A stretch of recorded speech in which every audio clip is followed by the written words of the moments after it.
강의 첫 주차이니만큼 본격적으로 강의를 하진 않고요. 즉 거시경제학에 대해서 본격적으로 이야기하는 거는 다음 주부터 하고요. 대충 거시경제학이 어떤 학문이고 여러분들이 어느 정도로 감을 잡고 거시경제학 수업에 임해야 되는지 거기에 대해 설명드리는 시간입니다. 그래서 딱히 뭐 필기하실 것도 없고 그냥 제가 설명드리는 것을 그냥 편안한 자세로 슬슬 들으시면 됩니다. 이해가 안 되는 게 있으면 뭐 체크해놨다가 나중에 한번 인터넷 찾아보시는 것 정도가 이제 필요할 것 같습니다. 먼저 모든 학문이 그렇습니다. 여러분들이 어떤 학과에 가셔서 어떤 과목을 들으시든지 중요한 개념의 정의를 내리는 것으로부터 모든 학문이 시작을 하죠. 그래서 우리도 거시경제학을 한번 정의를 내려보겠습니다. 지금부터 한 7페이지, 8페이지까지는 여러분들이 경제학 원론에 배우셨던 것들입니다. 그걸 다시 리뷰하는 거거든요. 그래서 어려운 내용은 전혀 없습니다. 그냥 경제학 원론 공부하셨다가 이제 까먹은 것들 있잖아요. 대부분의 학생들은 이제 시험 직전에 막 몰아쳐서 공부를 하시기 때문에 시험이 끝나면 다 이렇게 휘발이 돼서 날아가 버리는 지식들이 있죠. 그런 것들을 다시 가지고 오는 시간이라고 생각을 하시면 됩니다. 먼저 경제학이 뭔지 다시 제 정의를 내릴 필요가 있습니다. 경제학은 그냥 간단하게 말씀드리면 사람에 대해서 공부를 하는 사회과학의 한 분야라고 할 수 있습니다. 이제 사람에 대해서 공부를 하는데 다른 사회과학이랑 겹치는 부분도 많이 있고요. 조금 분리되는 부분도 있습니다. 경제학은 크게 두 가지로 나뉘는데 우선 미시경제학과 거시경제학을 말씀드리고 합쳐서 경제학이 무엇인지 다시 한번 정리를 해보도록 하겠습니다. 경제학 원론 때 우리가 미시경제학 파트를 먼저 배웠어요. 그렇죠? 그리고 뒷부분에 거시경제학 파트를 배웠습니다. 거시경제학을 먼저 배우는 경제학 원론 교과서는 아마 거의 없을 겁니다. 현대 주류 경제학이라고 하는 전 세계에서 강의되는 경제학 클래스의 한 95%가 주류 경제학을 가르치는데요. 이 주류 경제학에서는 반드시 미시 경제학을 먼저 가르칩니다. 그 이유는 이번 학기 한 중간 정도 지날 때쯤 여러분들이 스스로 깨달으실 수 있을 거예요. 현대 경제학에서 소위 말해서 빌드업을 열심히 한 거시경제학 이론들 대부분이 미시 경제학적인 이론 기초 위에서 이제 형성이 되었기 때문입니다. 그럼 도대체 미시 경제학은 뭘 배우는 학문인가? 그게 중요하잖아요. 미시 경제학은 사람 개인에 대해서 공부하는 학문입니다. 근데 경제학은 인간이나 뭐 휴먼 이런 말을 쓰지 않고요. 경제 주체라는 말을 씁니다. 이코노믹 에이전트라는 말을 써요. 이코노믹 에이전트라는 말을 굳이 쓰는 이유는 경제 주체가 사람 개인을 지칭하지 않을 수도 있기 때문입니다. 예를 들어서 그것이 하나의 회사, 법인을 의미하기도 하고요. 혹은 뭐 기재부나 환경부처럼 하나의 정부 부처를 의미하기도 합니다. 그 어떤 사람인들이 모여서 만들어낸 조직이 마치 사람처럼 시장 안에서 활동할 경우 경제학자들은 그것을 사람과 거의 동일한 개념으로 취급을 합니다. 그래서 인간이란 말은 쓰지 않고 경제 주체라는 말을 씁니다. 근데 경제학은 인간들이 살아가는 행위에 대해서 공부하는 학문인데 기본적으로 시장이라는 메커니즘 안에서 사람들이 어떻게 어떤 행위를 하고 인터랙션을 주고받는지 그 결과로 무엇이 나오는지에 대해서 이제 공부하는 학문이거든요. 그러니까 시장이라는 개념이 굉장히 중요합니다. 적어볼까요? 제가 지난학기 피드백 중 받은 것 중에 하나가 글씨를 너무 못 쓰세요라는 피드백을 많이 받았습니다. 그래서 이제 글씨를 또박또박 쓸 생각입니다. 심지어 저는 여러분 놀라실지 모르겠지만 서예 학원도 다녔어요. 초등학교 때 3년? 근데 어떻게 그 학원을 나오게 됐냐면요. 그 서예 학원 원장님이 저를 내보냈습니다. 더 이상 다닐 필요가 없다. 뭐 마스터한 게 아니라 도저히 가르쳐도 실력이 늘지 않으니까 저희 부모님 불러서 데리고 가라고 그랬습니다. 그래서 그 정도로 악필입니다. 근데 이 정도면 뭐 괜찮지 않나요? 많은 발전이 있었다고 생각을 합니다. 시장이라는 메커니즘 안에서 경제 주체들이 어떻게 상호작용을 주고받고 그 결과로서 무엇이 이제 아웃컴으로 무엇이 표출이 되고 그것을 어떻게 정부가 정책적으로 잘 조절을 해야 되는지에 대해서 공부하는 게 대략적인 경제학이라는 학문의 정의라고 할 수 있습니다. 근데 많은 교과서들이 조금 다르게 정의를 내리죠. 두 가지가 나와요.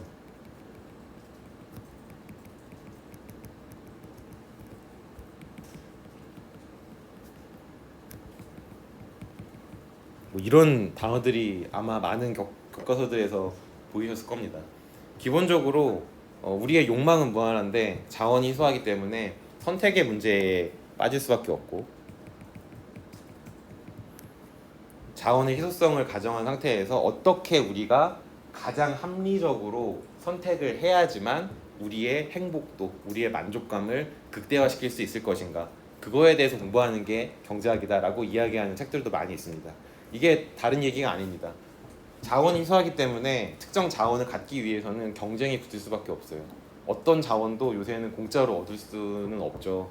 자원을 공짜로 얻을 수 없다는 말은 시장이라는 메커니즘을 움직이는 가장 중심적인 축이 가격이라는 뜻이기도 합니다. 즉 가격을 높게 부르는 사람한테 자원을 넘기는 게 기본적인 시장의 원리죠. 이제 수요의 법칙, 공급의 법칙, 뭐 균형 가격 이런 것들은 여러분들이 다 알고 계실 거라고 생각하니까 그냥 설명하지 않고 넘어가겠습니다. 대충 이런 것들이 이제 경제학이라는 학문인데, 그 중에서 미시경제학은 시장에 참가하는 여러 경제 주체, 개별적인 경제 주체의 행위가 과연 최대로 올바른 것인지, 즉 가장 합리적으로 선택된 것이고, 그래서 그들에게 가장 최대의 행복을 지금 주고 있는지에 대해서 공부하는 학문이에요. 여러 가지 다양한 시장이 있잖아요. 그래서 우리가 아주 러프하게 이야기하면 시장에는 구매자와 판매자가 있다고 이야기하는데, 여러분들이 흔히 생각하는 홈플러스나 뭐 유성 시장이나 이런 거는 소위 말하는 제휴 및 서비스 시장이 되겠죠. 제휴 및 서비스 시장에서는 보통 가게가 구매자가 됩니다. 여러분들이 홈플러스 가셔서 물건을 사는 행위는 여러분들이 개별적인 가게로서 그 물건을 구입함으로써 여러분들이 일상생활의 어떤 퀄리티가 증진되기 때문에 그렇게 행동하시는 거죠. 그럼 물건을 파는 사람도 있어야 되잖아요. 대부분의 물건은 기업으로부터 만들어집니다. 1인 기업이 있을 수도 있고요. 삼성 같은 큰 기업이 있을 수도 있고. 제휴 및 서비스 시장에서 기업은 이제 공급자 혹은 판매자의 역할을 합니다. 근데 이 두 경제 주체가 역할을 뒤바꿀 때가 있어요. 나중에 공부하게 될 생산 요소 시장이라는 시장이죠. 노동 시장에서는 여러분들이 노동의 공급자가 되기 때문에 노동력을 판매하는 판매자 입장이 되고요. 기업은 물건을 만들기 위해선 반드시 피고용인을 고용해야 되기 때문에 노동 시장에서 기업은 구매자가 됩니다. 이렇게 가게와 기업이라는 경제 주체가 서로 역할을 시장의 어떤 종류에 따라서 바꿔 나가면서 개별적인 역할을 수행해서 균형 가격에 의해서 사고 팔고 하는 행위를 주고받는 것. 그 결과 여러분 같은 가게는 뭐 음식도 사고 옷도 사 입고 친구들이랑 뭐 극장 가서 영화도 보고 하면서 데일리 라이프의 어떤 퀄리티가 증가되는 측면이 있고, 기업은 그런 걸 판매함으로써 이윤을 얻으니까 또 직원들한테 월급도 줄 수 있고 사장님 뭐 벤츠도 끌고 다닐 수 있고 뭐 그런 거 아니겠어요? 모두가 해피해지는 게 시장 메커니즘 때문이라는 기본 가정이 있는 거죠. 그런데 가끔은 시장이 완벽하게 작동되지 않을 수도 있습니다. 대표적인 게 어떤 시장이 있을까요? 네? 공공재 시장. 이제 제가 좀 방금 코멘트 좀 죄송함을 느끼는 게, 우리가 경제학 언론에서 공공재 파트를 안 배우고 넘어갔어요, 그렇죠?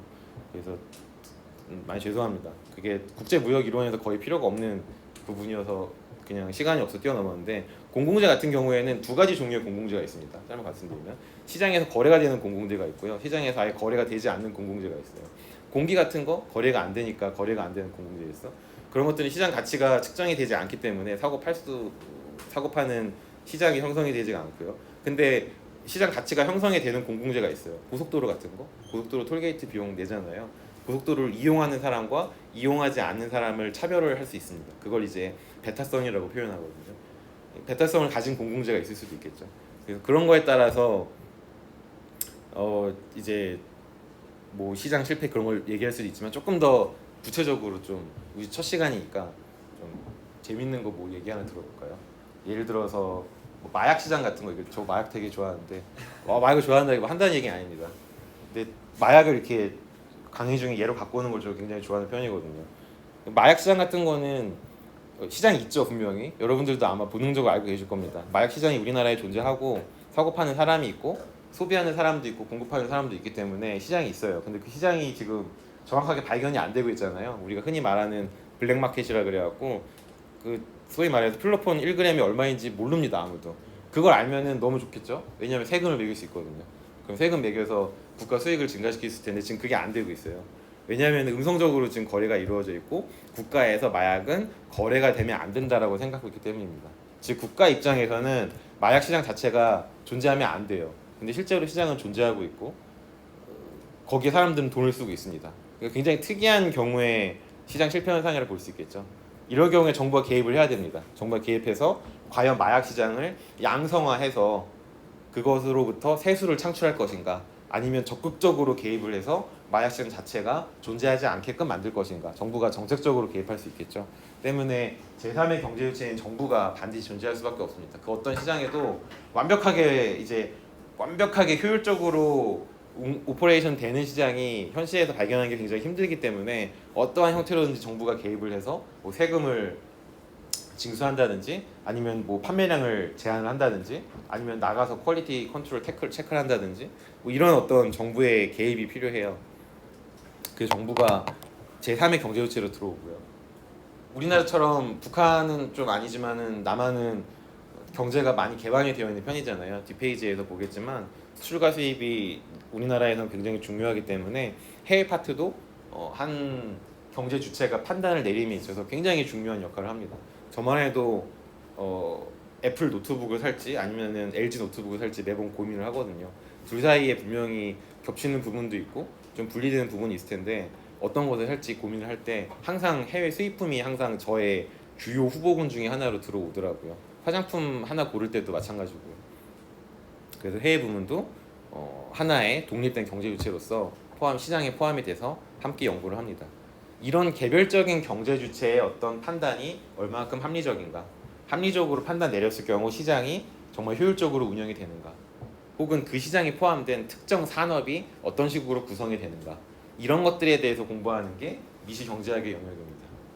그래서 미시경제학은 소위 말하는 어플라이드 마이크로 이코노믹스라 그래서 파생되는 학문 분야가 굉장히 다양해요.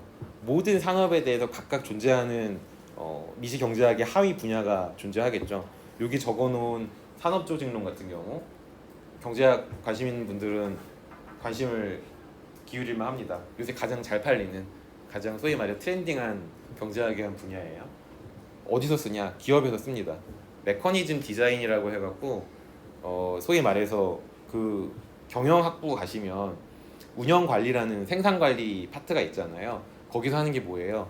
컨베이너 벨트 어떻게 효율적으로 배치해야지 가장 효율적으로 물건 찍고 어떻게 해야지 가장 불량률이 낮게 나올 수 있을 것인가, 그런 거 연구하는 게 생산관리, 운영관리라고 하면은 그쪽 교수님들 욕먹겠죠. 넌 대체 우리 어떻게 보는 거야 말할 수 있는데, 제가 인식하는 생산관리 약간 그런 거예요. 요 산업조직론에서 이야기하는 메커니즘 디자인도 마찬가지입니다. 사무실 가구 배치를 어떻게 하고 거기에 어떤 직위에 어떤 성별의 직원을 배치해야지 우리 조직의 에피션시가 가장 크게 올라갈 수 있을 것인가, 이런 거 공부하는 게 산업조직론에서 메커니즘 디자인 하는 사람들이거든요. 그러니까 그 대전 어디냐, 용문동인가, 그 대전 롯데백화점 있잖아요. 거기 근처에 위워크 있는데 혹시 보신 분 계세요? 공유 오피스 위워크. 그 발음 너무 구려서 못 알아들으셨네요. 그 대전에도 공유 오피스가 몇 군데 있습니다. 그 공유 오피스라는 개념이 이제 생겨나게 된 것도 이 산업조직론의 어떤 이론에 기반하고 있기 때문이죠. 굳이 회사에 가서 정해진 자리에 앉아야지 아웃풋을 뽑을 수 있는 게 아니다라는 게 이론적으로 밝혀졌거든요. 그래서 그냥 우리 직원을 공유 오피스로 보내면 어떨까 라는 생각에 다다르기까지 다양한 실험들이 있었습니다. 예를 들어서 제가 계속 지금 3,000% 빠지죠. 걱정하지 마세요. 돌아옵니다. 그러니까 그 IBM이라는 기업 아세요 혹시? 전 세계적으로 유명한 이제 비즈니스 솔루션 만드는 회사입니다. 거기가 원래 랩탑을 만드는 회사였는데 그 매뉴팩처링 산업을 완전히 접고 사업을 완전히 접고 그냥 비즈니스 솔루션 B2B 사업, B2C 사업을 접고 이제 B2B 사업만 하는 기업인데, 거기서 2000년대 초반부터 되게 중요한 실험을 하나 했어요. 사장부터 말단 직원까지 자리를 그냥 없애버린 겁니다. 없애버리고 오피스에 그냥 커다란, 지금 공유 오피스나 여러분들 가는 스터디 카페에서 보는 것처럼 그냥 커다란 책상에 그 노트북 꽂을 수 있는 플러그인만 설치해 놓고 인터넷 연결선만 설치해 놓고 그냥 다 없애버린 거예요. 그래서 IBM 한국지사 사장님도 백팩 메고 출근하셔서 빈자리 찾아서 앉으셔서 이제 일을 하는 거죠. 그런 어떤 IT 회사들부터 본격적으로 이제 자리 배치에 대한 어떤 고정관념이랄까요? 그런 것들을 이제 없애기 시작을 하고, 거기서 IBM이 굉장히 큰 성공을 거둡니다. 업무 효율성이 굉장히 높게 올라갔거든요. 사장님도 이제 사장실 들어가면은 드라마 미드 보면 어때요? 블라인드 쫙 내리고 막 책상에 다리 딱 올리고 막 TV 탁 틀고 막 그러잖아요, 보스는. 그런 거 없이 사장님도 오셔서 9 to 6로 각 잡고 일을 해야 되는 거예요. 그러다가 좀 쉴까 그럼 같이 산에 카페 가서 같이 커피 마시면서 또 막 토론하고 그런 사내 문화를 자연스럽게 만들게 된 겁니다. 그러니까 문화 자체가 아예 바뀌게 된 겁니다. 그런 거 연구하는 게 이제 이런 산업조직론. 경제학이 여러분들 삶이랑 그렇게 멀리 떨어져 있지 않다는 걸 말씀드리기 위해서 좀 길게 좀 여담을 뽑았고요. 그 외에 뭐 해외 파트에 대해서 본격적으로 연구하는 국내 어떤 기업과 해외에 똑같은 제안을 만드는 어떤 경쟁 기업 간에 어떻게 할 때 한 기업이 흥하고 어떻게 할 때 한 기업이 망하는지 이런 거 공부하는 게 국제무역론 수업입니다. 삼성이 성공한 이유, 그 다음에 뭐 대우가 망한 이유 그런 것들이 국제무역론에서 주로 다루어지는 내용이고요. 노동경제학은 가게와 기업이 서로 생산 요소를 주고받는 주된 생산 요소 시장 중에 하나인 노동 시장에 대해서 본격적으로 탐구하는 미시 경제학의 한 분파입니다. 이것도 굉장히 사회에서 중요하게 쓰이고 있고 여러분들의 삶에 직접적으로 영향을 미치는 최저임금 다 노동 경제학자들이 결정을 합니다. 노사정위원회라고 들어보셨어요? 노사정위원회에서 이제 소위 말하는 노측과 사측의 대표들이 나와서 내년 최저임금은 뭐 11,100원으로 합시다. 싫습니다. 9,500원 합시다. 뭐 이런 식으로 싸우잖아요. 거기에 정부 쪽에서 이제 부른 전문 위원들이 있습니다. 대부분 노동 경제학 하시는 교수님들이 가셔서 이론에 근거해서 실증 분석에 근거해서 내년도 임금은 이 정도 수준이 좋을 것 같습니다라고 중재를 해주시죠. 그래서 여러분들이 이제 소위 말해서 파트타임 뛰실 때 시간당 받으시는 임금이 그런 식으로 노동 경제학자들의 어떤 손에 의해서 결정이 됩니다. 게임 이론은 뭐 롤 이런 거 공부하는 학문은 아니고요. 경제 주체들이 인터랙션을 주고 받을 때 이런 게 있어요. 죄수의 딜레마 이런 거 들어보셨잖아요. 내가 얘한테 뭘 합니다. 액션을 합니다. 근데 이 친구는 제가 그걸 할 거라는 거 알고 있어요. 근데 저는 내가 이걸 하면 이 친구가 내가 이걸 한다라는 그걸 알고 있다는 사실을 알고 있어요. 그럼 이 친구는 제가 이 친구한테 이걸 할 때 내가 알고 있다는 사실을 이 친구가 알고 있다는 사실을 알고 있어요. 그렇죠? 계속해서 반복되는 거죠. 이걸 이제 인피니트 게임이라고 이야기합니다. 플레이어가 존재하고요. 그 플레이어들 사이에서 주고받는 인터랙션이 존재하고 최종적인 아웃컴이 존재하겠죠. 이런 것들에 대해서 공부해서 최적의 플레이어 아웃컴을 뽑아내는 우리가 어떤 옵션을 택해야지 과연 우리 기업이 생존할 수 있을 것인가. 뭐 그런 거 있잖아요. 미국에 보잉이라는 항공 회사가 있고요. 항공기 만드는 회사가 있고 유럽의 에어버스라는 항공에 똑같은 비행기 만드는 회사가 있죠. 서로 한국에 뭐 아시아나라고 하는 항공사에 비행기를 판다고 합시다. 가격 입찰을 합니다. 가격 입찰을 할 때 얼마로 하는 것이 우리의 이익을 증대시키면서 선정도 될 수 있는 가장 효율적인 베팅 금액인가. 이런 거 선정할 때 이제 게임 이론이 본격적으로 등장해서 이제 활약을 하게 됩니다. 그 외에도 뭐 요새 중요성이 정말 커져가는 환경경제학. 환경경제학은 아까 말씀드렸던 시장에서 거래가 되지 않기 때문에 측정이 되지 않는 여러 환경적인 요인들의 시장 가치를 측정하는 학문입니다. 예를 들어서 우리 갑천 있잖아요. 대전에 갑천에 흐르는 물의 시장 가치는 얼마인가 이런 거 측정하는 거죠. 그런 거를 왜 측정하냐?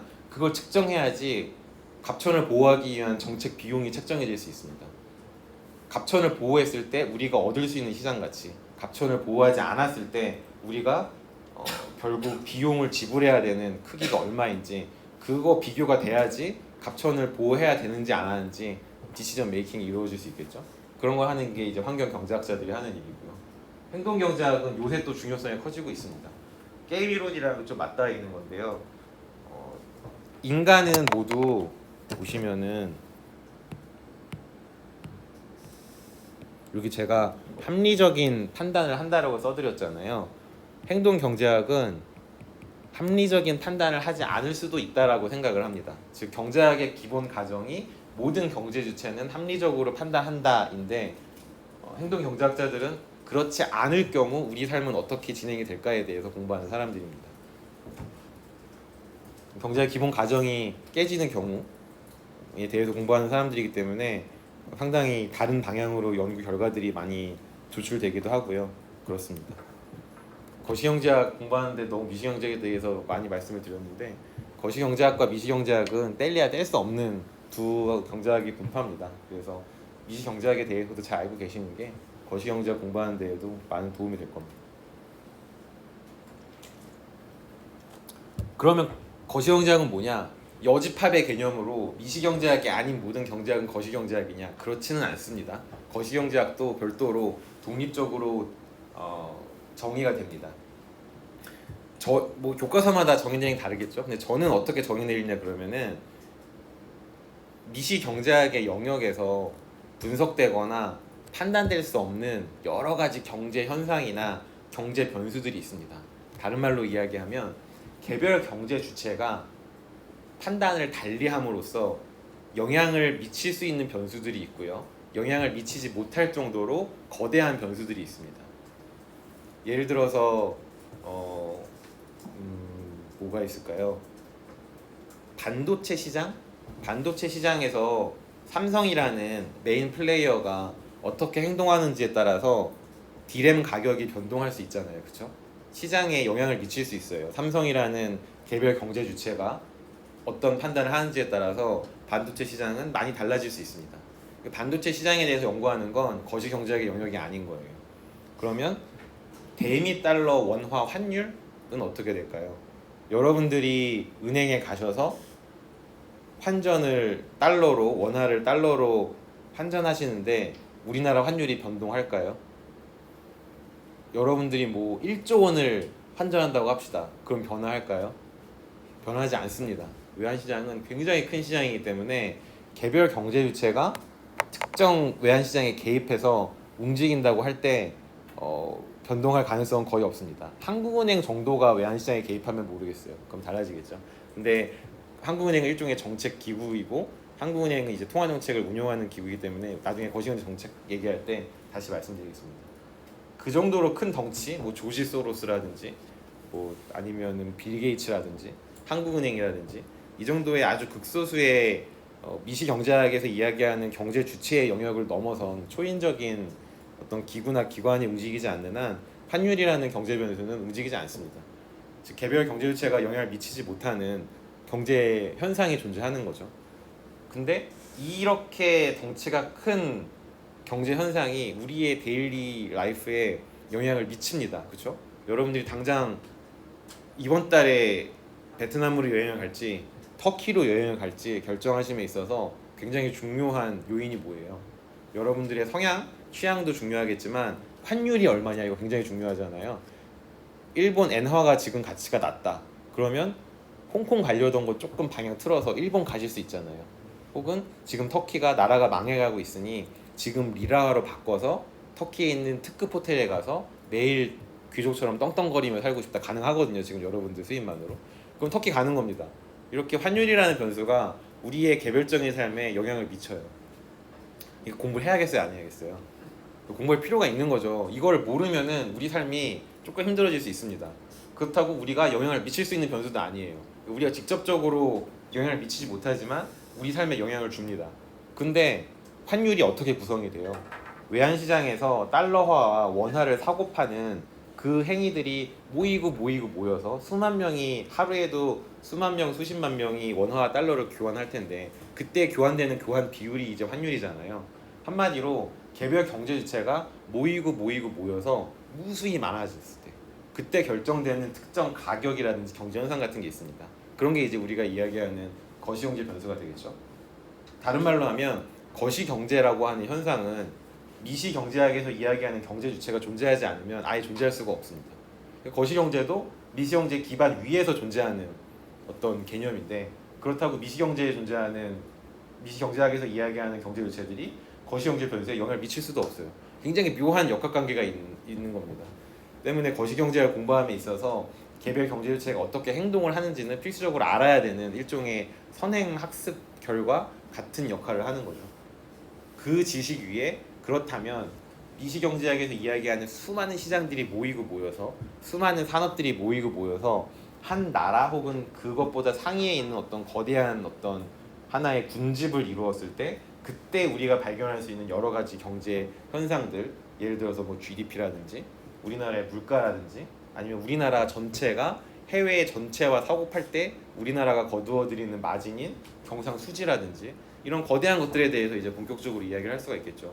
이런 것들을 완벽하게 이해했을 때 그럼 이러한 거대한 거시 경제적 흐름 속에서 보잘것없어 보일 수도 있는 나라는 작은 경제 주체는 어떻게 행동을 해야 되는지 비로소 이제 감을 잡으실 수 있는 거죠. 경기가 지금 후퇴하고 있을 때에는 어떻게 해야 돼요? 금을 사셔야 됩니다. 뭐 이런 거. 경기가 지금 올라오고 있습니다. 그럼 어떻게 하셔야 돼요? IT 기업 주식에 몰빵을 하셔야죠. 뭐 이런 여러분들의 개별적 뭐 그렇다고 정말 하지 마십시오. 제 말을 믿고 교수님 믿고 주식 샀다가 망했어요. 막 제 멱살 잡고 그럼 어떻게 할 수가 없습니다. 그런 어떤 경제주체 개별적인 판단이 거시경제 환경 하에서 이루어지는 것이 조금 더 합리적인 선택으로 가는 길이다. 그래서 우리가 거시경제학과 미시경제학을 함께 공부를 하는 겁니다. 여기 계신 분들 중에서는 경제학 원론만 듣고 오신 분들도 계실 것이고 경제학 원론 듣고 미시경제론까지 듣고 그 다음에 요걸 들으시는 분들도 계실 텐데 미시경제학을 아예 안 들으셨다고 해도 이 과목을 듣는 데 있어서 막 엄청 막 불가능하고 그러진 않을 겁니다. 제가 최대한 쉽게 풀어서 이야기해드리고 미시경제학적인 백그라운드 지식이 필요할 경우에는 시간을 별도로 할애해서 설명을 더 드릴 것이기 때문에 너무 큰 걱정은 하실 필요 없지만 기왕 여러분들이 도서관 가셔서 책을 빌리실 때에는 거시경제학 교과서 한 권, 미시경제학 교과서 한 권 이렇게 두 권을 빌려 놓으시는 게 이제 보험 차원에서 괜찮다라는 말씀도 드립니다. 네네. 미시경제학에서 이제 정부라는 주체가 나왔었는데 거시경제학 속에서도 국가라는 국가의 영향은 생각하지 않나요? 굉장히 좋은 질문인데요. 정책이 크게 미시경제학과 거시경제학으로 나누면 두 가지로 나뉘어질 수 있습니다. 거시경제 정책이라는 정책이 있고요. 근데 이 정책은 한 나라 거시경제 변수 전체에 영향을 미치고자 하는 정책이에요. 뭐 통화정책 같은 거 이자율을 바꾸면은 그 어떤 시장도 그 이자율 변화의 영향권 안에서 빠져나갈 수가 없습니다. 우리나라에 살고 있는 한 우리나라 통화정책이 변하면 거기서 영향을 받을 수밖에 없어요. 이런 것들을 거시경제 정책이라고 하고요. 특정 산업에 국한돼서 시행되는 많은 정책들이 있습니다. 예를 들어서 몇 년 전에 대우조선해양이 부도 처리됐을 때 이걸 어떻게 인수하면 좋을 것이냐. 그때 산업은행이랑 뭐 금감원이랑 기재부랑 한국은행 다 달라붙어서 그거 결국 살려냈거든요. 그거는 조선산업이라는 산업에 국한해서 많은 정책 기관들이 달라붙어서 만들어낸 거죠. 이런 것들을 산업정책이라고 이야기합니다.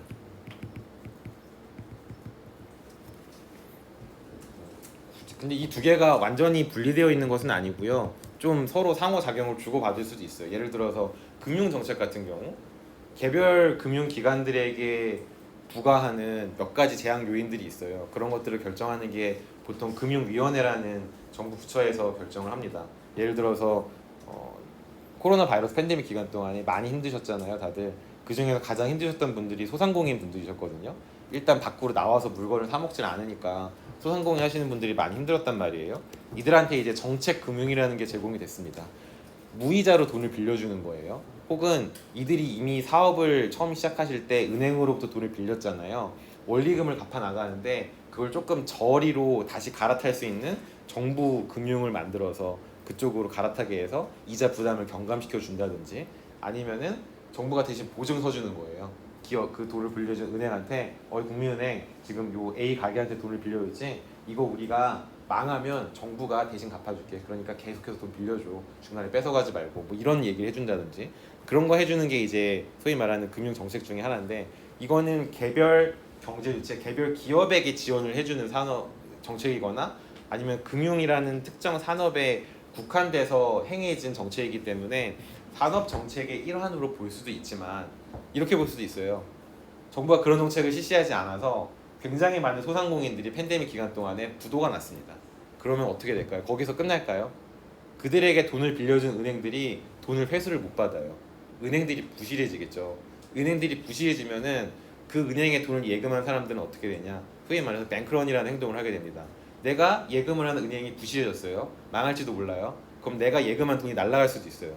그러니까 ATM 가서 혼자 찾아내는 거예요. 근데 은행은 모든 예금자들이 맡겨놓은 돈을 은행 금고 속에 가지고 있지 않습니다. 그 예금의 한 5%, 3%만 금고에 가지고 있고 나머지는 전부 다 다시 다 대출해줘요. 그 은행 손에 지금 돈이 없는 거예요. 근데 전체 예금액의 한 15%가 갑자기 ATM으로 찾아와서 예금 인출하려고 한다. 예금 인출 안 되면 어떻게 되냐? 은행 파산되는 겁니다. 근데 은행 하나가 파산되면 거기서 끝나냐? 그 은행은 이제 사업을 계속 진행해 나가기 위해서 그 은행보다 더 큰 은행들에서 돈을 빌려요. 은행끼리 서로 굉장히 긴밀하게 연결돼 있거든요. 돈을 빌려주고 빌리는. 그러니까 이 은행에게 돈을 빌려준 더 큰 은행이 같이 망해요. 이 은행도 망하고 망하겠죠. 한국은행까지 가는 겁니다. 한국은행이 이 망한 은행들의 돈을 다 갚아주지 못하면 한국은행도 같이 망하는 거예요. 국가가 날아가는 거죠. 이게 거시 경제 위기로 넘어가는 연결이 되어 있어요. 이게 그래서 정책도 완벽하게 구분을 할 수는 없고 미시경제학과 거시경제학적 현상을 또 완벽하게 구분을 할 수는 없고 그런 거죠. 그래서 우리가 함께 초점 같은 거 잘 작게 잡느냐 넓게 잡느냐에 따라서 기준이 될수 있고. 그래요? 아니 제가 카메라 잘 몰라갖고 뭐 심도를 깊게 하냐 뭐 아니 그런 포커스를 개인한테 맞추냐 풍경도 같이 보냐 뭐 그런 의미인가요? 네, 아주 좋은 질문입니다. 또 질문 있으세요? 대충 개념은 잡으셨나요 이제? 거시경제학과 미시경제가 무엇인지 그 개념만 잡으셔도 오늘 수업은 가치가 있었다고 생각을 합니다. 지금 끝난 건 아니고요. 하겠습니다. 그러면 거시경제학은 결국 거시경제를 공부하는 학문이거든요. 거시경제가 어떻게 구성이 되는지 최소한 기본적인 프레임워크는 알고서 들어가면 굉장히 좋잖아요. 그래서 많은 경제학자들이 우리 같은 경제학 초심자들을 위해서 국민 경제, 한 나라의 경제를 전반적으로 공부하는 게 거시경제학이라면은 그 한 나라의 경제가 어떻게 구성이 되어 있는지를 보여주는 그림을 만들었습니다. 그 그림이 여러분들이 경제학 원론에서 공부하셨던 경제 순환 모형도예요. 여러분들이 이미 다 알고 계시기 때문에 간단하게 그냥 말씀만 드리고 넘어가겠습니다. 우선 가계와 기업이라는 가장 중요한 경제 주체가 존재하고요. 가계와 기업은 한 나라의 경제를 구성하는 굉장히 중요한 경제 주체이기도 하지만 미시적으로 이야기하면 하나의 시장을 구성하는 필수적인 요소이기도 합니다. 그래서 제가 다음 페이지에서 경제순환 모형도를 보여드릴 텐데 그때 여러분들 이렇게 생각하실 수 있어요. 이거 그냥 시장 아니야? 그냥 시장 두 개 보여주는 거 아니야? 라고 생각하실 수 있어요. 이렇게 맞습니다. 시장을 구성하는 굉장히 중요한 요소이기 때문에 이들은 미시에서도 굉장히 중요하게 언급이 되고 거시경제학에서도 굉장히 중요하게 언급이 됩니다. 한 나라 경제를 구성하는 기본적인 단위는 시장입니다. 그 시장 안에 가계와 기업이 이제 서브셋 개념으로 부분집합 개념으로 들어가 있는 거고요. 가장 중요한 필수적인 시장이 몇 개 있는데 다 빼고 생산요소 시장과 재화 시장 두 개만 가지고 이야기해도 됩니다. 즉 생산요소 시장에서는 생산 요소가 거래가 됩니다. 여러분 같은 이제 이렇게 말하면 죄송합니다만은 기본적으로 가진 돈이 별로 없지만 몸뚱아리 하나 자신 있는 분들은 노동시장으로 가셔서 노동력을 제공을 하는 겁니다. 하루에 8시간 일을 하겠습니다. 그 대가로 돈을 주십시오. 하루에 8시간이라는 요소를 지불하고 요소 소득, 월급이라는 요소 소득을 받는 거죠. 기업은 여러분들이 하루 8시간을 사는 대신 요소 비용을 지불합니다. 자본시장이 있겠죠. 여러분들이 이제 노동시장에서 여러분들의 노동력을 이제 팔아 나가면서 저축을 하실 거예요. 저축을 하면 소위 말하는 시드머니라는 게 형성이 됩니다. 이 시드머니로 이제 금융시장에 가셔서 투자라는 걸 하시게 되죠. 그때부터 자본소득을 거두시게 되는데 그 자본시장도 생산요소 시장의 하나의 굉장히 중요한 시장 중에 하나입니다. 왜냐하면 기업은 노동뿐만 아니라 자본도 같이 가지고 있어야 되거든요. 이것도 나중에 다 이야기할 텐데 일단 적어봅시다.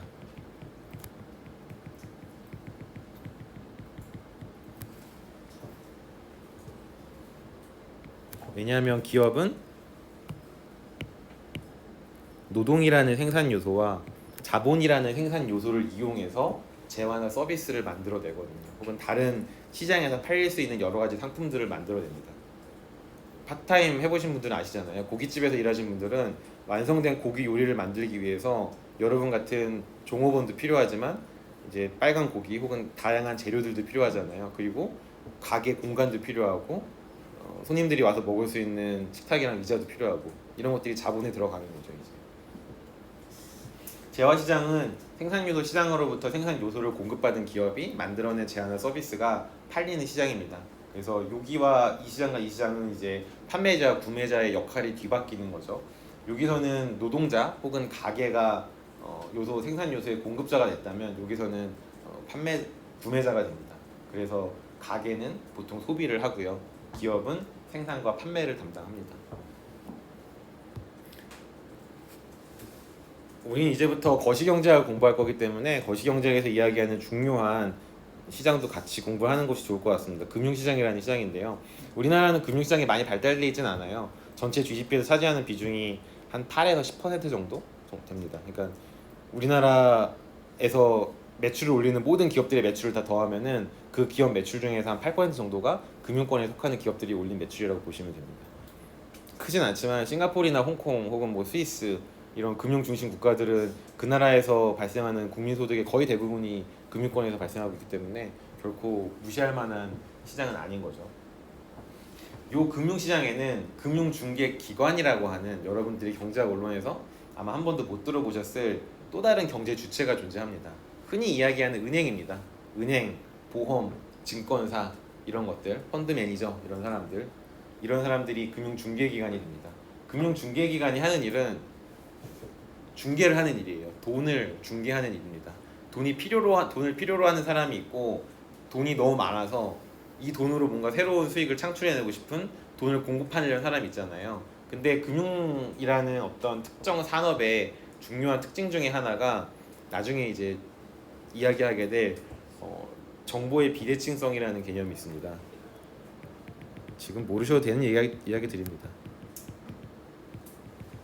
미시적인 개념인데요. 인포메이션 어시메트리라고 하는데요. 돈을 공급하려는 공급자와 돈을 살려는 돈의 구매자 사이에 그 돈이라는 상품에 대한 정보가 일치하지 않는 겁니다. 예를 들어서 제가 지금 한 100만 원 정도의 여유 자금이 있어요. 그리고 길 가다가 우연히 어떤 사람을 만났습니다. 제가 지금 사업을 하려고 하는데 돈 100만 원이 필요합니다. 돈을 빌려주십시오.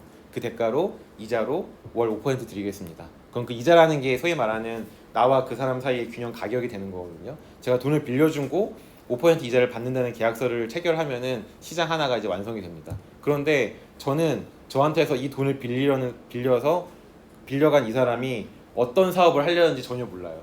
이 사람이 이 돈을 가지고 날라버릴 수도 있고요. 그 돈으로 정말 마진율 한 30% 정도 되는 굉장히 우량한 기업을 만들어낼 수도 있습니다. 거기에 대한 정보가 전혀 없어요. 그런데 돈을 빌려줄 수 있겠어요? 제가 확신이 없는데 내가 5%라는 이자를 100% 확실하게 받을 수 있다는 확신이 있으면 빌려주겠죠. 그게 없는 거잖아요. 그러니까 불확실성이 존재하는 겁니다. 모르셔도 되는 얘기들입니다. 불확실성이 존재할 경우에는 내가 흔히 말하는 투자를 머뭇거리게 됩니다. 이 금액을 과연 이 사람한테 빌려줘서 연 5%, 월 5%라고 하는 수익률을 낼 수 있을 것인가? 확신이 없으면 보수적으로 행동하게 되죠. 기업 입장에서 어때요? 돈을 빌리기 힘듭니다.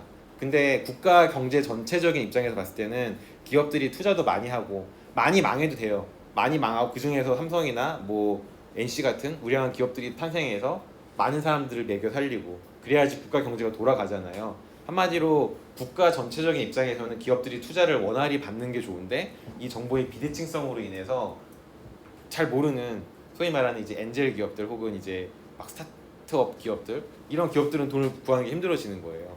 그래서 은행이나 캐피탈 회사들이 존재합니다. 저 같은 저축가들한테 돈을 받아요. 확실하게 5% 드릴게요. 예금 저한테 주세요. 100% 확실하게 우리 은행이 망하지 않는 한 100% 확실하게 연 5% 이자 드리겠습니다. 그 우리는 별 뭐 고민 없이 그냥 적금 붙는 거죠. 은행은 그 돈을 가지고 불확실한 기업에게 투자를 합니다. 대신에 대출 이자를 좀 세게 받겠죠. 자, 우리 돈이 있어. 너네들한테 돈을 빌려줄게. 그런데 대출 이자를 한 7% 정도로 갚어. 그게 이제 예대 마진입니다. 예금 이자를 싸게 해서 돈을 빌리고 대출 이자를 비싸게 해서 돈을 빌려줘서 그 이자율만큼 은행은 먹고 사는 거예요. 은행은 수익 구조가 나오죠. 우리 같은 저축가들은 100% 안전하게 이자를 받을 수 있으니까 좋죠. 기업은 은행으로부터 조금 비싸지만은 돈을 안정적으로 받을 수 있으니 기업도 투자가 됩니다. 모든 경제 주체가 해피해지는 거잖아요. 그래서 금융시장은 금융중개기관이라는 경제 주체가 반드시 존재하게 됩니다. 경제학적인 특징 때문인 거죠. 그런데 여기서 이제 제가 누출과 주입이라는 이야기를 적었는데 경제 전체적으로 보면요. Y라고 하는 국민 소득이 발생을 했어요. 여러분들은 이 소득을 어떻게 쓰십니까? 반드시 지금 당장 소비를 하거나 미래의 소비를 위해서 저축을 하시겠죠. 그렇죠? 이 소비는 GDP에 포함이 됩니다. 저축은 GDP에 포함이 되지 않아요. GDP에서 빠져나가는 금액이에요. 그래서 저축을 GDP에서 빠져나간다 그래서 누출 혹은 리키즈라고 이야기합니다. 그러니까 우리가 저축을 많이 하면 많이 할수록 아이러니컬하게 GDP를 깎아먹는데 우리가 뭔가 공헌을 하고 있는 거예요. 근데 걱정하실 필요는 없습니다. 경제학 원론에서 제가 가르쳐 드렸는지 안 가르쳐 드렸는지 모르겠지만 저축 투자 항등식이라는 게 있어요. 결국 이 저축은 최종적으로 어디로 가냐? 기업의 투자와 항상 일치하게 되어 있습니다. 기업의 투자는 GDP에 포함이 되죠. 그래서 이 우리의 저축으로부터 획득한 돈을 가지고 기업에 투자할 경우에는 다시 GDP로 들어간다 그래서 투자를 주입 혹은 인젝션이라고도 표현을 합니다. 경제학자들이 어떤 말장난이라고 보시면 되는데 그 안에 GDP에 뭐가 들어가고 뭐가 들어가지 않는지 그리고 저축이 어떻게 투자로까지 이어져서 다시 GDP로 환원될 수 있는지 그 경제적인 흐름이 이제 있는 거니까 경제학자들 이런 식으로 가지고 노는구나 이렇게 생각하시면 됩니다.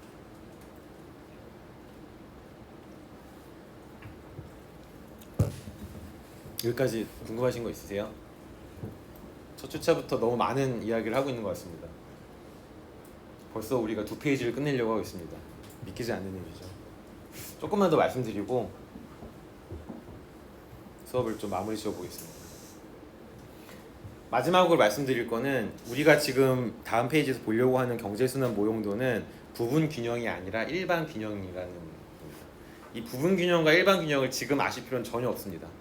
굉장히 뭐라 그럴까요? 지금 우리가 배우는 요 레벨보다 한 단계 높은 수준에서 보통 논의되는 고급 거시 경제학 갔을 때 논의가 되는 개념이거든요. 간단하게 이렇게 생각하시면 됩니다. 부분 균형은 특정 시장 혹은 특정 시장 몇 개가 동시에 균형을 이룰 경우 우리는 부분 균형에 도달했다라고 이야기를 하고요. 일반 균형은 그 나라에 존재하는 모든 시장이 동시에 다 균형에 도달했을 경우 일반 균형에 도달했다라고 이야기합니다. 거시 경제학자들의 궁극적인 목표는 부분 균형을 구하는 것이 아니라 그 나라 경제가 어떤 경우에 일반 균형에 도달하는지를 찾아내는 거예요.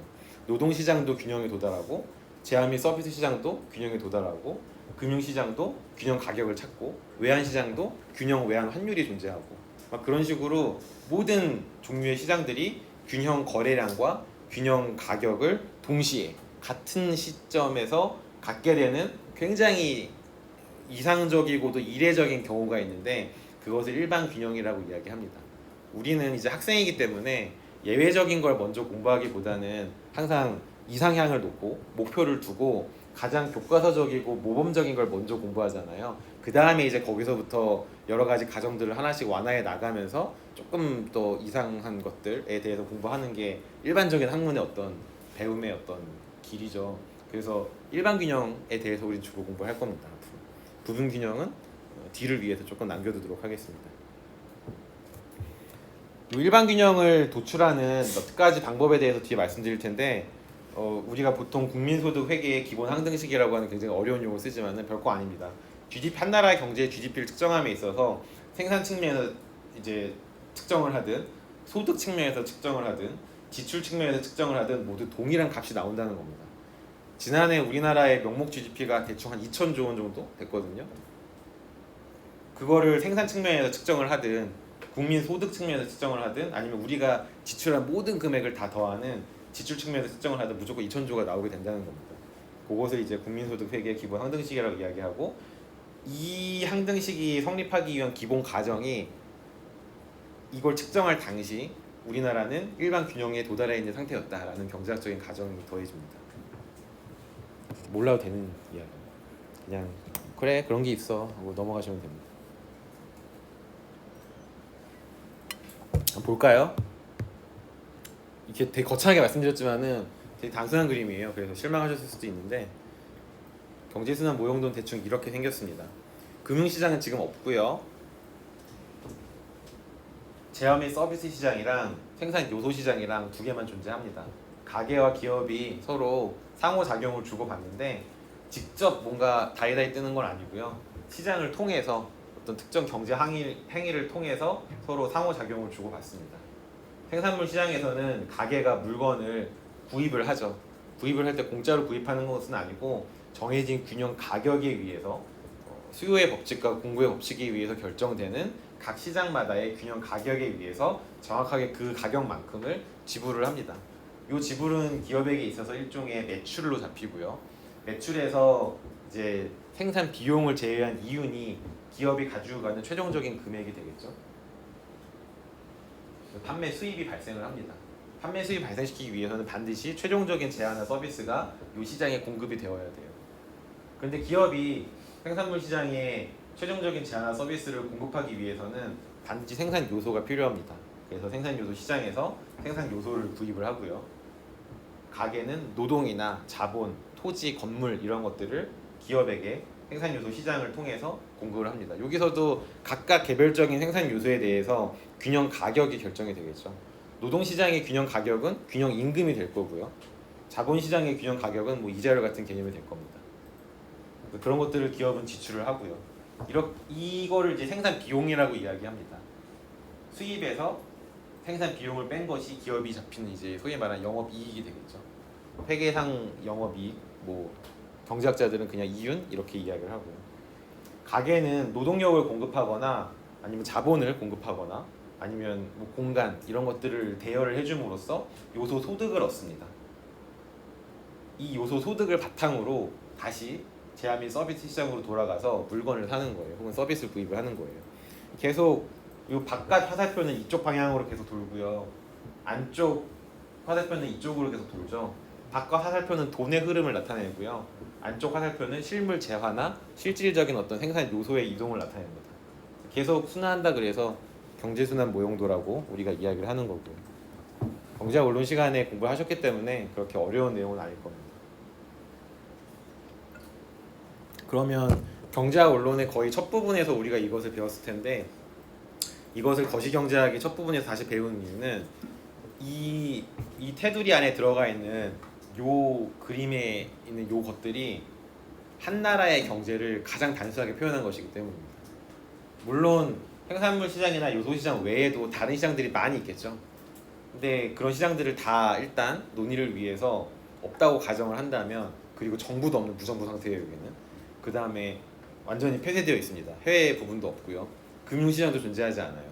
그래도 이 안에 있는 가게와 기업은 생산물 시장과 요소 시장만으로도 충분히 하나의 순환하는 경제 구조를 만들 수 있고, 수많은 가게와 수많은 기업이 존재해서 수많은 물건을 사고 팔고 노동시장과 자본시장을 정해진 임금이나 자본은 가격에 의해서 판매나 구입이 이루어진다면 이 자체만으로 하나의 국가 경제를 완성하는 필수적인 요소로는 충분하다라고 이제 경제학자들이 이야기하는 거죠. 기본적으로 우린 여기서 출발을 할 겁니다. 제일 처음에 우리가 논의할 때 정부의 역할도 거의 논의하지는 않을 거고요. 해외 부분에 대해서도 거의 이야기하지 않을 겁니다. 중간 시험이 끝나고 나서도 한동안 해외 부분 수출과 수입은 등장하지 않을 거예요. 그것을 이해하기 위해서는 해외 부분이 존재하지 않을 때의 여러 가지 거시 경제적인 상황들을 먼저 이해해야 되기 때문입니다. 요소시장을 포함시키는데 요소시장 중에서도 자본시장은 고정되어 있다라고 그냥 가정하고 넘어갈 겁니다. 가장 핵심적인 노동이라는 생산 요소만 시장에 의해서 결정이 된다라고 굉장히 모형을 단순화시킨 상태에서 거시경제의 균형이 어떻게 도달되는지를 살펴볼 겁니다. 즉 일반 균형을 구하러 이제 떠날 거예요. 근데 일반 균형을 구하는데 실제 존재하는 다양한 어떤 불확실성이라든지 굉장히 다양한 모습을 가지고 있는 시장의 형태를 모두 가정한 상태에서 일반 균형을 구하는 거는 지금 우리 수준에서는 불가능하고요. 논의를 최대한 단순화시키고 모형을 최대한 단순화시켜서 가장 기본적인 형태의 국가 경제 구조가 이렇다라고 가정한다면 이 상태에서 우리가 도출할 수 있는 거시경제의 균형은 어떤 모습일까?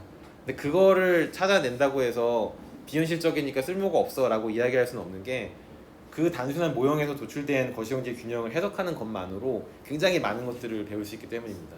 그게 실제 여러분들이 이제 현실로 그 모형을 가지고 나가셨을 때 적용을 함에 있어서 전혀 무리가 없을 거예요. 단순화된 모형이 반드시 비현실적인 모형은 아니다. 오히려 우리 현실에 존재하는 가장 중요한 경제 현상들의 핵심적인 기능들을 가장 효율적으로 표현하는 방법일 수도 있다. 이렇게 생각하시면 단순화된 모형이 갖는 장점만 이렇게 취해 가시는 것도 좋을 거라고 생각을 합니다. 첫 주자부터 강의를 하다니 현타가 갑자기 오네요.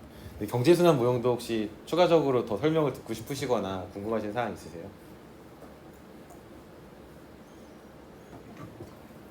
없으면 시간이 조금 남았으니까 몇 페이지만 더 이야기하겠습니다.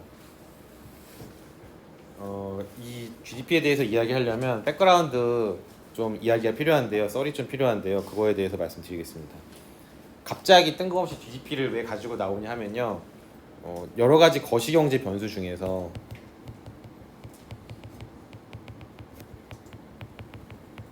우리가 관찰할 수 있는 몇 가지 거시경제 변수가 있잖아요. GDP라든지 물가라든지 뭐 환율이라든지 이자율 같은 것들 이제 공부하시다 보면 다 이렇게 등장하는 것들이에요. 그래서 지금 뭐 외우시거나 그럴 필요 없습니다. 이러한 거시경제 변수들 중에서 무엇이 가장 중요한 변수인가 이야기할 때 거의 대부분의 거시경제 학자들은 GDP라고 이야기를 할 겁니다. 왜냐하면은 우리가 궁극적으로 관심 있는 거는 하나의 뭐 국가라고 이야기한다면 하나의 국가의 경제 활동이 어떤 모습인지 관찰하는 게 사실 가장 중요하잖아요. 실질적으로 우리나라의 경제 활동이 얼마나 어느 정도 수준으로 얼마나 빠르게 이루어지고 있는지 보고 싶은 게 거시경제 학자들의 기본적인 관심사입니다. 그걸 가장 잘 나타내주는 지표가 몇 가지가 있는데 그 중에서도 GDP가 현재까지 개발된 지표들 중에서는 가장 효과적으로 보여주는 지표다라는 것이 거시경제 학자들이 기본적으로 동의하고 있는 겁니다. 나중에 맨 뒷페이지에서 실제 데이터를 가지고 보여드릴 텐데 우리나라 가로축이 이제 시간이에요. 세로축이 GDP입니다. 이쪽으로 가면서 점점 커지는 거예요. 이쪽으로 가면서 조금씩 현재로 오는 거고요. 여기가 이제 제로축입니다. 그래프 그리는 게 익숙하지 않으신 분들은 저랑 같이 그려 보시면서 빨리 익숙해지시는 게 좋을 것 같습니다. 여기 GDP는 뭐 10조 이렇다면은 여기 GDP는 뭐 한 1000조 막 이렇게 되는 거죠. 이쪽으로 갈수록 이제 커지는 거고요. 여기가 뭐 1960년이다 그러면은 이쪽은 한 2023년 이렇게 되는 거죠. 거시경제학의 굉장히 중요한 특징 중에 하나는 시간의 흐름을 반드시 관찰해야 된다는 겁니다. 하나의 거시경제 변수의 시간의 흐름에 따른 크기 변화 정도를 관찰하는 게 거시경제학자들이 주로 하는 일 중에 하나예요. 산업조직론인 같은 미시경제학에서는 시간의 흐름을 관찰한다기보다는 그 산업에 속한 많은 경제 주체들이 동시에 어떤 액션을 주고받는지를 시간의 흐름을 고려하지 않고 판단합니다. 그것을 이제 횡단면 분석이라고 이야기를 하고요. 시간의 흐름에 따른 하나의 변수의 발달 과정 혹은 변화 과정을 관찰하는 것을 시계열 분석이라고 이야기하는데 이건 이제 통계 과목 혹은 계량 경제학 과목 들으시면은 자세하게 공부하실 겁니다. 우리나라의 총 GDP는 뭐 어떻게 측정하든 똑같다고 말씀드렸잖아요. 계속 성장해 왔어요. 근데 성장을 해오는데 아주 리니어하게 선형적으로 성장해 온 건 아니고 가끔 부침이 있었습니다. 여기서 여기까지는 어때요? 추세선이라는 걸 한번 그어볼까요? 대충 우리나라는 이런 추세선을 가지고 성장을 해왔네요. 그러니까 1960년에 비해서 2023년 우리나라의 경제활동 규모가 커진 건 사실이에요. 그럼 여러분들은 기본적으로 지금부터 거시경제 학자입니다. 이렇게 결론 내릴 수 있겠죠. 데이터를 보고서 우리나라 경제는 과거에 비해서 성장해왔다. 맞는 명제입니다. 굉장히 좋은 발견을 하신 거예요. 그런데 이렇게 이야기할 수도 있습니다. 어떤 때에는 요 구간을 A라고 하고 이 구간을 B라고 하겠습니다. 어떤 구간에는 장기적인 추세에 비해서 경제가 조금 더 가파르게 성장했으며 어떤 시기에는 경제가 오히려 후퇴하기도 했다. 과거에 비해서 라고 주장할 수도 있잖아요. 전자처럼 주장한 사람들이 이제 경제 발전론자들이고요. 후자처럼 주장한 사람들이 경기 변동론자들입니다. 모르셔도 됩니다. 나중에 알게 되실 거예요. 자, 우리나라 경제가 GDP로 측정한 GDP 기준으로 측정한 우리나라 경제가 장기적인 추세치에 비해서 조금 더 가파르게 증가하던 시기는 A 구간입니다. 그렇죠? 왜 그럴까요? 자, 수학 힘드신 분들 같은 기울기라는 개념 혹시 아십니까? 기울기? 요 기울기가 더 가팔라요? 아니면은 요 기울기가 더 가팔라요? 가파르다는 개념도 아셔야 되는데 그래프를 이렇게 그릴 수도 있고 이렇게 그릴 수도 있습니다. A랑 B 중에 더 가파른 그래프가 어떤 그래프입니까? B가 더 가파르죠. A가 좀 더 플랫하다, 좀 더 평평하다라고 이야기합니다. 그런데 여기서 중요한 거는 거시경제학은 시간이 가로축에 있어요. 한마디로 기울기의 분모를 결정하는 게 시간이에요. 시간이 흐르면서 특정 크기가 더 빨리 가파르게 증가하는 그래프는 어떤 그래프입니까? B라는 그래프겠죠. 왜냐하면 이게 크기를 나타내고 특정 변수의 크기를 나타내거든요. 같은 기간이 0에서부터 시작해서 뭐 t까지 간다고 합시다. 0에서 t로 가는 동안에 B는 10에서 20까지 갔고요. A는 10에서 13까지 갔어요. 그러면 기울기를 계산하는 분모가 똑같으니까 분자가 더 큰 놈이 더 빠르게 발전했다라고 이야기할 수 있는 거죠. 빠르게 에볼루셔나이즈를 했다고 얘기할 수 있는 거예요. B가 그래프의 기울기가 더 가파르기 때문에 10에서 20까지 조금 더 많이 성장을 했습니다. A는 똑같이 10에서 출발했지만은 13까지밖에 가지 못했고요. A가 B보다 조금 더 느린 겁니다. B가 A보다 더 빠른 거고요. 속도 개념으로 측정하면 그렇게 이야기할 수 있습니다. 그러면 A 구간에서 이게 장기적인 추세치예요. 그런데 A 구간에서는 이런 식으로 올라간 거죠. 즉 장기적인 평균적인 추세치에 비해서 A 구간은 훨씬 빠르게 올라간 겁니다. 경기 호황기라고 볼 수가 있겠죠. 이걸 지금 말씀드린 이유는 GDP가 왜 우리에게 중요하고 GDP를 기준으로 우리가 굉장히 많은 것들을 이야기할 수 있다는 걸 보여주고 싶기 때문입니다. 근데 B 구간은 어때요? B 구간은 추세치가 장기적인 추세치가 이 정도 속도로 똑같이 꾸준하게 서형적으로 올라갔는데 이때 오히려 하락했어요. 그렇죠? 아예 예전에 비해서 B 구간의 끝에 다다랐을 경우 오히려 값이 떨어졌습니다. 이때는 경기가 후퇴한 거예요. 경기 침체라고 이야기합니다. 우리나라 경제가 장기적으로 보면은 꾸준히 성장해 온 것은 맞지만 그거를 단기적으로 짧은 기간 동안 잘라서 보면은 어떤 구간은 굉장히 가파르게 성장하던 구간도 있었고 어떤 때에는 성장하지 못하고 뒤로 후퇴했던 기간도 있는 거죠. 즉 GDP라는 특정 경제 변수 하나를 시계열 분석을 통해서 관찰하는 것만으로도 우리나라 경제의 흥망성쇠에 대해서 사실상 거의 대부분의 것들을 이야기할 수 있습니다. 그렇게 이야기할 수 있는 거의 유일한 변수가 GDP밖에 없어요. 즉 현재까지 개발된 변수들 중에서 뭐 물가, 환율, 이자율 다 굉장히 중요하고 우리가 반드시 알아야 되는 개념들이지만 이 지표들을 읽는 독해를 함으로써 우리가 얻는 정보들에는 한계가 있거든요. 근데 GDP는 생각보다 굉장히 많은 것들을 줄 수 있습니다. 그 이유는 GDP는 사람이 만든 변수이기 때문입니다. 굉장히 많은 조사원들이 1년 동안 피땀을 흘려서 투입이 되어서 모든 시장에 있는 모든 가격들을 일일이 다 손으로 수기로 조사해서 그것들을 위로 보고하고 취합된 결과를 다시 위로 보고하고 몇천 명의 조사원들이 1년 내내 피땀 흘려서 인간이 만들어낸 결과물이기 때문에 그만큼 귀중한 정보를 이제 가질 수밖에 없는 거죠.